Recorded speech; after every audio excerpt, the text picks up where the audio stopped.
Hello दोस्तों, स्वागत है आपके अपने चैनल टीचर्स परीक्षा में। आज 60 प्रश्न होने वाले हैं कुल, जो कि इम्पोर्टेंट होंगे सभी प्रतियोगी परीक्षाओं के लिए। चैनल पर बने हैं तो सब्सक्राइब करके बेल आइकन जरूर दबा लीजिएगा ताकि नोटिफिकेशन आप तक पहुंचे और वीडियो का लाभ उठा सके आप। चलिए आज का प्रश्न शुरू करते हैं दोस्तों।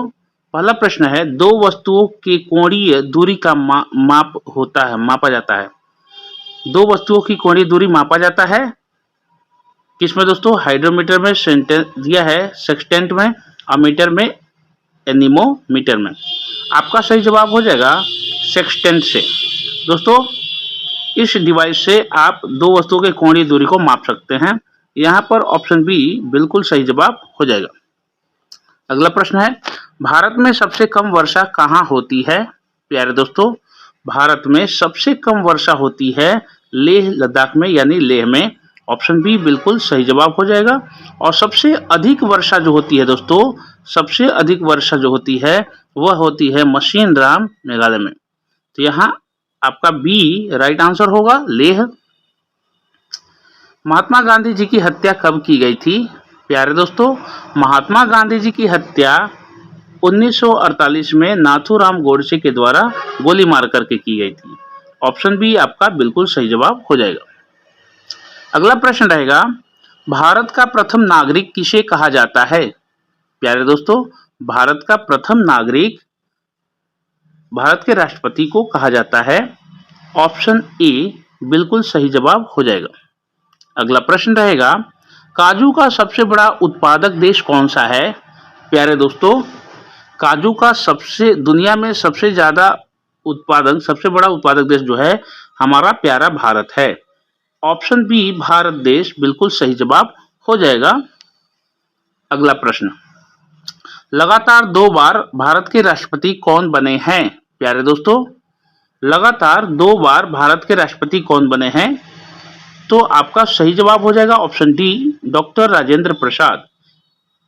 ये लगातार 2 बार भारत के राष्ट्रपति बने हैं। ऑप्शन डी बिल्कुल सही जवाब हो जाएगा दोस्तों। अगला प्रश्न रहेगा,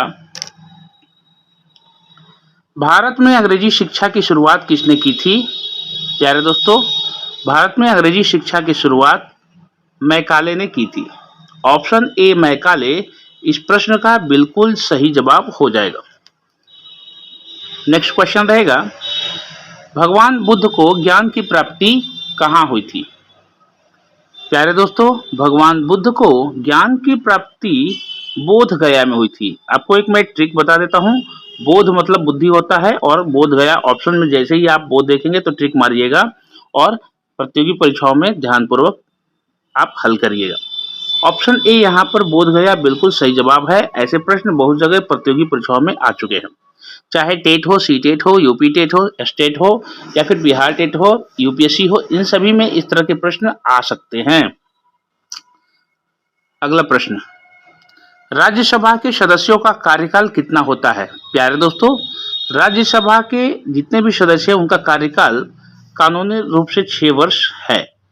ऑप्शन सी बिल्कुल सही जवाब हो जाएगा, 6 वर्ष। अगला प्रश्न रहेगा, फतेहपुर सीकरी को किसने बनाया था? प्यारे दोस्तों, फतेहपुर सीकरी को बनाने वाले थे अकबर। अकबर महान कहा जाता है। ऑप्शन बी अकबर बिल्कुल सही जवाब हो जाएगा।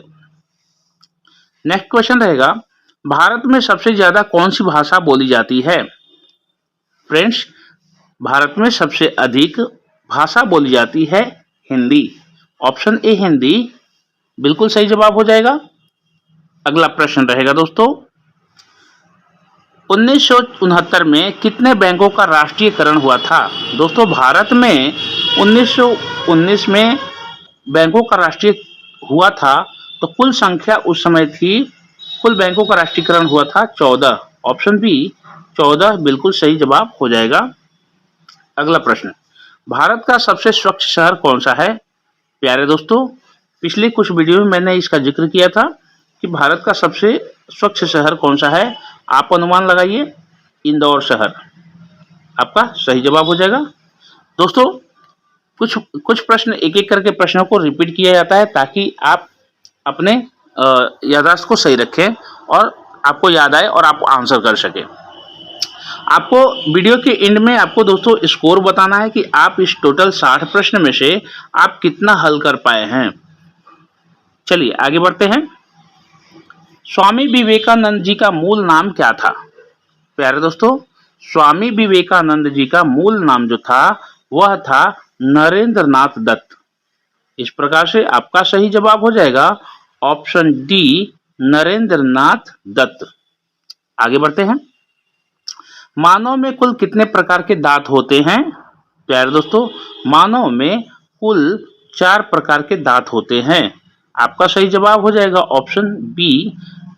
दोस्तों, मानव में जो दांत की जो संख्या होती है, ये यहाँ पर आगे वाला एक भाग होता है, फिर ये और ये, फिर ये वाला, ये 4 प्रकार के दांत होते हैं दोस्तों। ऑप्शन बी राइट आंसर हो जाएगा। अगला प्रश्न रहेगा, गुप्त समाज की स्थापना किसने की थी? प्यारे दोस्तों, गुप्त समाज की स्थापना करने वाले संस्थापक थे चंद्रगुप्त। ऑप्शन सी चंद्रगुप्त बिल्कुल सही जवाब होगा। अगला प्रश्न रहेगा, इनकलाब जिंदाबाद का नारा किसने दिया था? दोस्तों, इनकलाब जिंदाबाद का नारा देने वाले थे भगत सिंह, प्यारे शहीद भगत सिंह, जो इनकलाब जिंदाबाद का पहली बार नारा दिए थे। ऑप्शन डी बिल्कुल सही जवाब हो जाएगा। चावल की खेती के लिए उपयुक्त मिट्टी कौन सी है? प्यारे दोस्तों, आपके ऑप्शन है काली मिट्टी, दोमट मिट्टी, लाल मिट्टी, जलोढ़ मिट्टी। इनमें से चावल की खेती के लिए उपयुक्त मिट्टी कौन सी है? आपका सही जवाब हो जाएगा दोमट मिट्टी। प्यारे दोस्तों, दोमट मिट्टी में चावल की खेती बहुत सर्वाधिक होती है, उपज अच्छी होती है। ऑप्शन बी बिल्कुल सही जवाब हो जाएगा दोमट मिट्टी। अगला प्रश्न, मृगेंद्र का पर्यायवाची शब्द है? दोस्तों, मृगेंद्र का पर्यायवाची शब्द होता है शार्दुल। आपका सही जवाब हो जाएगा ऑप्शन ए शार्दुल। अगला प्रश्न, पानीपत का प्रथम युद्ध कब हुआ था? प्यारे दोस्तों, पानीपत का प्रथम युद्ध हुआ था 1526 में, यानी 1526 में। ऑप्शन बी राइट आंसर हो जाएगा। अगला सवाल, भारत का राष्ट्रीय गान पहली बार कहां पर गाया गया था? दोस्तों, भारत का राष्ट्रीय गान जो है पहली बार गाया गया था कोलकाता में 1911 में, 1911 में ये गाया गया था। याद रखिएगा, कोलकाता में। ऑप्शन डी बिल्कुल सही जवाब हो जाएगा। भारत के राष्ट्रीय ध्वज की लंबाई और चौड़ाई का अनुपात होता है, तो क्या होता है दोस्तों?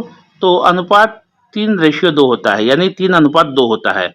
यानी कि अगर हम लोग देखें तो ये जो होता है 3 अनुपात होता है, यहाँ पर 3 भाग में बांट दिया जाता है, और ये अशोक चक्र है, 24 तिल्लियाँ होती हैं, और तो यहाँ पर ये 3 होता है, इसकी चौड़ाई 3 होती है, और जैसे कि ये चौड़ाई 3 है, ये 2 रहेगा और ये 3 लंबाई रहेगी, तो लंबाई और ये चौड़ाई, तो ये रेशियो 3:2 है दोस्तों।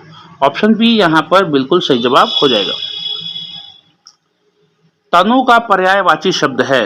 तनु का मतलब होता है दोस्तों शरीर, तो यहाँ पर उपयुक्त में से तनु का जो पर्यायवाची शब्द हो जाएगा शरीर। ऑप्शन ए बिल्कुल सही जवाब हो जाएगा।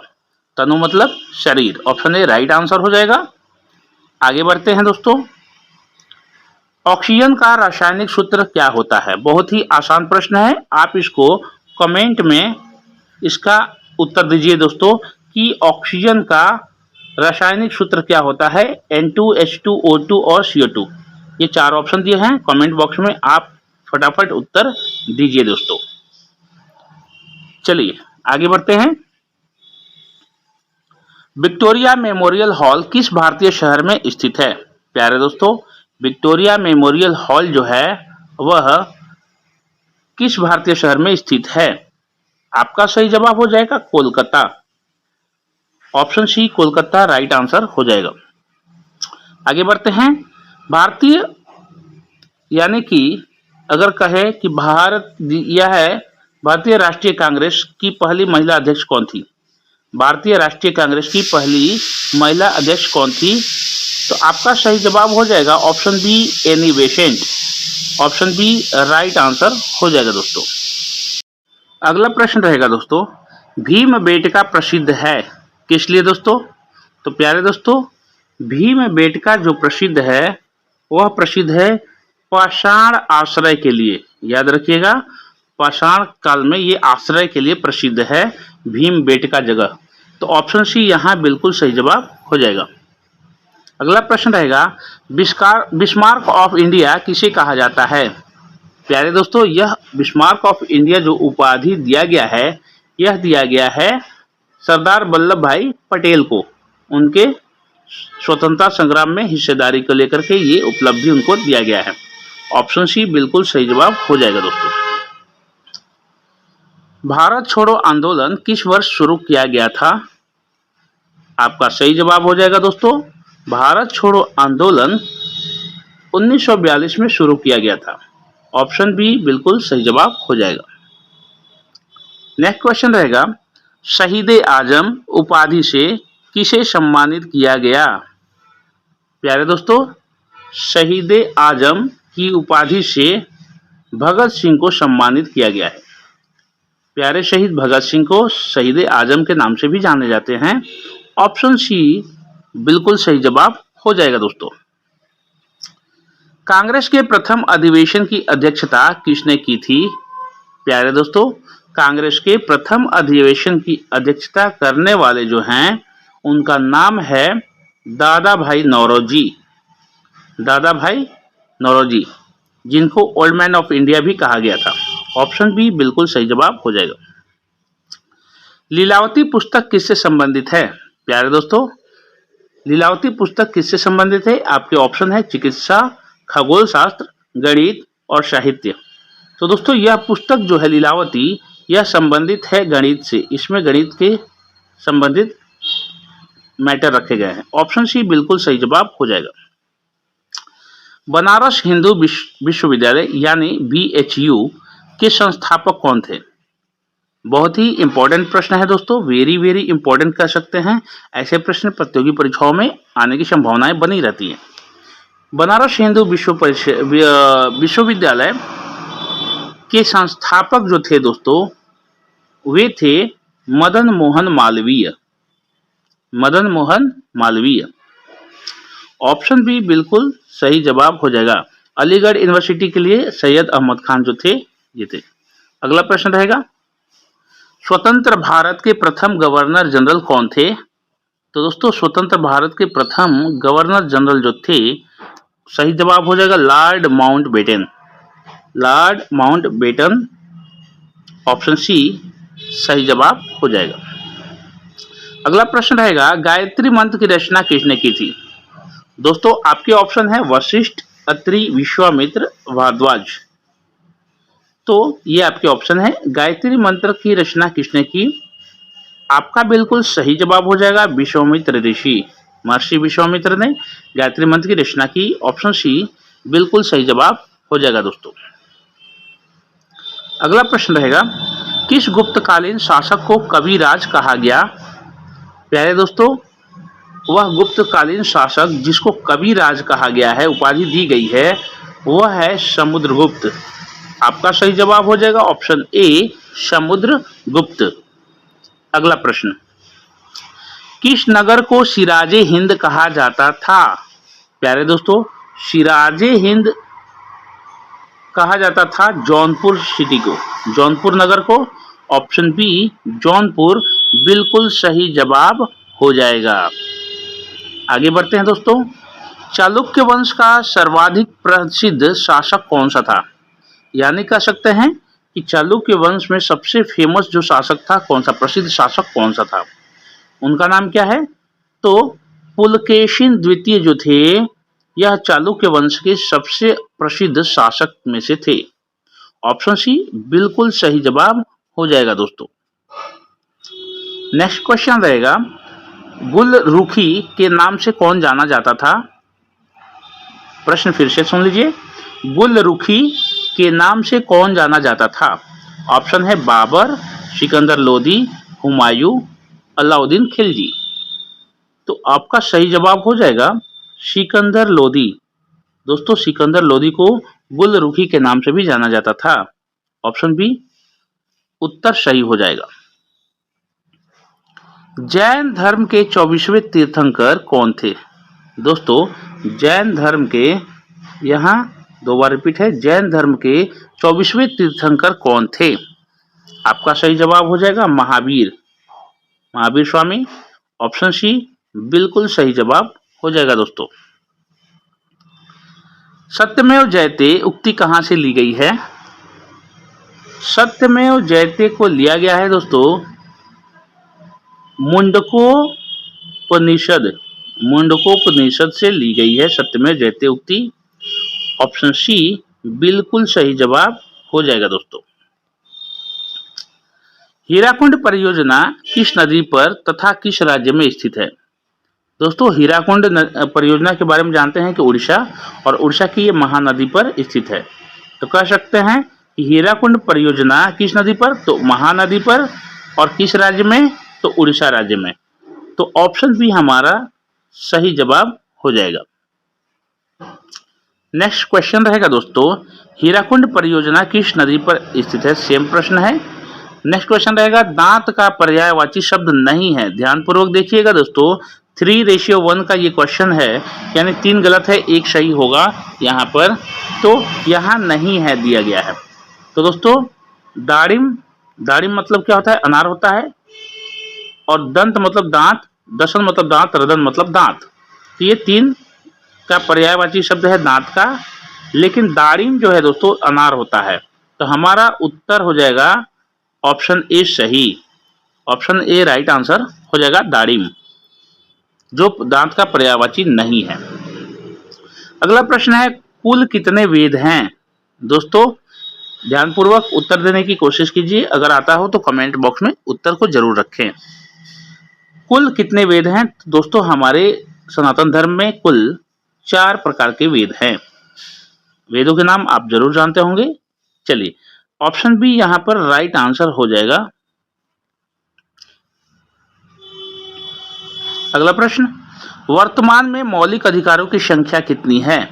प्यारे दोस्तों मौलिक अधिकारों की संख्या कितनी है? तो कुल संख्या है दोस्तों 6। मौलिक अधिकार हमारे 6 हैं संविधान में, जो बाबा साहब जो है यानी कि डॉक्टर भीमराव अंबेडकर जी के निर्मित संविधान में है। तो ऑप्शन सी यहाँ बिल्कुल सही जवाब हो जाएगा। भारतीय संविधान सभा के अस्थायी अध्यक्ष कौन थे? दोस्तों यहाँ भारतीय संविधान सभा के बारे में बात हो रहा है, और अस्थायी अध्यक्ष कौन थे? तो यहाँ पर उत्तर हो जाएगा डॉक्टर राजेंद्र प्रसाद, जो अस्थायी अध्यक्ष थे संविधान सभा के दोस्तों। ऑप्शन सी बिल्कुल सही जवाब हो जाएगा दोस्तों। अगला प्रश्न रहेगा, आर्य समाज की स्थापना किसने की थी? आर्य समाज की स्थापना करने वाले जो थे दोस्तों, वे हैं स्वामी दयानंद सरस्वती, यानी स्वामी दयानंद यहाँ दिया हुआ है। ऑप्शन सी बिल्कुल सही जवाब हो जाएगा दोस्तों। भारत पर आक्रमण नादिर शाह ने कब किया था? दोस्तों नादिर शाह ईरान साइड में बहुत ही फेमस शासक था, और इसने भारत पर आक्रमण किया था। कब किया था ये हमें बताना है। तो आपका सही जवाब हो जाएगा 1739, यानी 1739 को नादिर शाह ने भारत पर आक्रमण किया था। ऑप्शन बी राइट आंसर हो जाएगा दोस्तों। अगला प्रश्न रहेगा, ईरान का नेपोलियन किसे कहा जाता है? हमने अभी बात किया था दोस्तों कि ईरान का नेपोलियन किसे कहा जाता है? तो नादिर शाह को। भारत का नेपोलियन किसे कहा जाता है? समुद्रगुप्त को। तो यहाँ पर ऑप्शन सी बिल्कुल सही जवाब हो जाएगा दोस्तों। ईरान का नेपोलियन नादिर शाह को कहा जाता है। अगला सवाल रहेगा, प्रधानमंत्री पद से पद त्याग करने वाले प्रथम व्यक्ति कौन थे? यानी कि प्रधानमंत्री पद पर रहते हुए सबसे पहले किसने इस्तीफा दिया था दोस्तों? तो इस प्रश्न का सही जवाब हो जाएगा मोरारजी देसाई। मोरारजी देसाई ऐसा करने वाले प्रथम प्रधानमंत्री थे दोस्तों, प्रथम व्यक्ति थे जो प्रधानमंत्री पद पर रहते हुए उन्होंने पद त्याग किया था। ऑप्शन सी राइट आंसर हो जाएगा। भारत के प्रथम सिख प्रधानमंत्री कौन थे? प्यारे दोस्तों आपके ऑप्शन है गुलजारी लाल नंदा, मनमोहन सिंह, चरण सिंह, राजीव गांधी। तो प्रथम सिख प्रधानमंत्री कहा जा रहा है यहाँ पर, तो मनमोहन सिंह यानी कि डॉक्टर मनमोहन सिंह प्रथम सिख प्रधानमंत्री बने थे। ऑप्शन बी बिल्कुल सही जवाब हो जाएगा दोस्तों। नेक्स्ट क्वेश्चन रहेगा, स्वतंत्र भारत के प्रथम रक्षा मंत्री कौन थे? स्वतंत्र भारत के प्रथम रक्षा मंत्री कौन थे? तो दोस्तों स्वतंत्र भारत के प्रथम रक्षा मंत्री बलदेव सिंह बने थे। ऑप्शन बी बलदेव सिंह इस प्रश्न का बिल्कुल सही जवाब हो जाएगा। अगला प्रश्न है, प्रथम भाषाई राज्य किसे बनाया गया था? दोस्तों प्रथम भाषाई राज्य आंध्र प्रदेश को बनाया गया था स्वतंत्रता के बाद। तो ऑप्शन सी बिल्कुल सही हो जाएगा। नेक्स्ट क्वेश्चन रहेगा, मध्य प्रदेश राज्य का गठन कब हुआ था? दोस्तों मध्य प्रदेश राज्य का जो गठन हुआ था यह हुआ था 1 नवंबर 1956 को। 1 नवंबर 1956 को मध्य प्रदेश राज्य का गठन हुआ था। ऑप्शन बी राइट आंसर हो जाएगा। अगला प्रश्न है, किस देश में सबसे तेज इंटरनेट चलता है? दोस्तों इंटरनेट के बारे में बात किया जाए तो किस देश में सबसे तेज इंटरनेट चलता है? दक्षिण कोरिया में। दोस्तों दक्षिण कोरिया में सर्वाधिक तेज इंटरनेट चलता है, सबसे fast. Option C right answer हो जाएगा। अशोक ने किस धर्म को अपना लिया था? दोस्तों युद्ध त्याग, कलिंग के युद्ध के बाद सम्राट अशोक का जब कलिंग युद्ध हुआ था रानी पद्मावती यानी पद्मा के साथ, तो उस समय इन्होंने स्त्रियों पे कसम खाई थी कि शस्त्र त्याग देंगे, स्त्री पर हाथ नहीं उठाएंगे। और उसके बाद इन्होंने बौद्ध धर्म अपना लिया था और इनके बौद्ध धर्म प्रचार को धम्म बोलते थे। दोस्तों इनको धम्म बोलते थे और इसी धर्म प्रचार के तहत श्रीलंका में इन्होंने अपने पुत्र महेंद्र को और अपनी पुत्री को भेजा था प्रचार प्रसार के लिए। तो यहाँ ऑप्शन बी बिल्कुल राइट आंसर हो जाएगा। दोस्तों कंप्यूटर को हिंदी में क्या कहा जाता है? सही जवाब हो जाएगा संगणक। कंप्यूटर को हिंदी में संगणक कहा जाता है। इस प्रकार से आपका ऑप्शन ए बिल्कुल सही जवाब हो जाएगा। अगला सवाल रहेगा, 1 GB बराबर कितने MB होते हैं? प्यारे दोस्तों कंप्यूटर की गणना और उसकी यूनिट होती है GB MB। तो फिर यहाँ पर 1 GB में 1 गीगाबाइट में 1024 मेगाबाइट होते हैं। आपका ऑप्शन बी बिल्कुल सही जवाब हो जाएगा। अगला सवाल रहेगा, रक्त का पर्यायवाची शब्द नहीं है। दोस्तों रक्त यानी कि खून, खून का पर्यायवाची शब्द नहीं है इसमें से। तो देखिए खून, रुधिर, शोणित, ये जो है रक्त का पर्यायवाची शब्द तीनों ही है। और कासरी जो है यह नहीं है दोस्तों। ये हमारा उत्तर सही हो जाएगा कासरी। आपका सही हो जाएगा ऑप्शन डी कासरी, जो रक्त का पर्यायवाची शब्द नहीं है। अगला प्रश्न रहेगा, पवन का पर्यायवाची शब्द नहीं है। दोस्तों प्यारे दोस्तों पवन का जो पर्यायवाची शब्द नहीं है वो हो जाएगा अनल, क्योंकि अनल मतलब होता है आग। अनल का अर्थ होता है आग, जबकि वात, वायु और समीर पवन के ही पर्यायवाची शब्द है। तो हमारा उत्तर हो जाएगा ऑप्शन बी अनल, क्योंकि यहाँ बोल रहा है कि नहीं है। तो अनल पवन का पर्यायवाची शब्द नहीं है दोस्तों। तो उत्तर हो जाएगा बी। तो ये हमारे 60 प्रश्न होते हैं दोस्तों, अभी खत्म।